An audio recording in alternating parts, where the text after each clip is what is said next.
So డాక్టర్లకి ఎంత ఇంతకు ముందు ఇంపార్టెంట్. అయితే సార్ మనం స్పోర్ట్స్ పర్సన్స్ బాగా ఎక్కువగా ఆడుతూ ఉంటారు కాబట్టి, జంప్ చేస్తూ ఉంటారు కాబట్టి, సో మనం అనుకున్నట్టుగానే లోపల ఉన్నటువంటి ఈ పదార్థాలు ఏవైతే ఉన్నాయో మెనిస్కస్ ఇవన్నీ కూడా డ్యామేజ్ అయ్యే అవకాశం కొంతవరకు ఉంటదని అనుకోవచ్చు.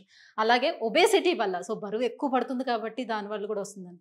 ఆ 2 కాకుండా కూడా చాలా మంది మోకాళ్ళ నొప్పులతో సఫర్ అవుతున్నారు. ఏం రీజన్స్ ఉంటాయి ఇప్పుడు ఇంకా? స్పోర్ట్స్‌లో ఇంజరీస్ అవుతాయి. హ్మ్. సో స్పోర్ట్స్‌లో ఇంజరీ అయినప్పుడు ఏ స్ట్రక్చర్ డ్యామేజ్ అయింది, ఏ స్ట్రక్చర్ వల్ల ఇంజరీ వల్ల నొప్పి వస్తుందని కనుక్కోవాలి. సో అది డిఫరెంట్ ఏంటి. ఒబేసిటీ అంటే ఏంటి?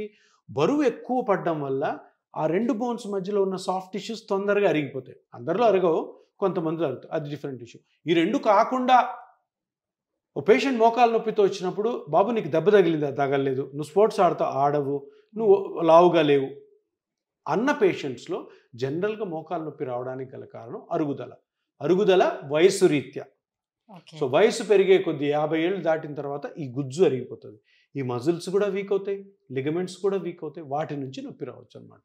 Okay. So first sports injuries, next obesity, next traffic యాక్సిడెంట్స్లో ఇంజరీస్, తర్వాత అరుగుదల. సో చిన్న వయసు ఇప్పుడు నుంచి పెద్ద వయసు వరకు.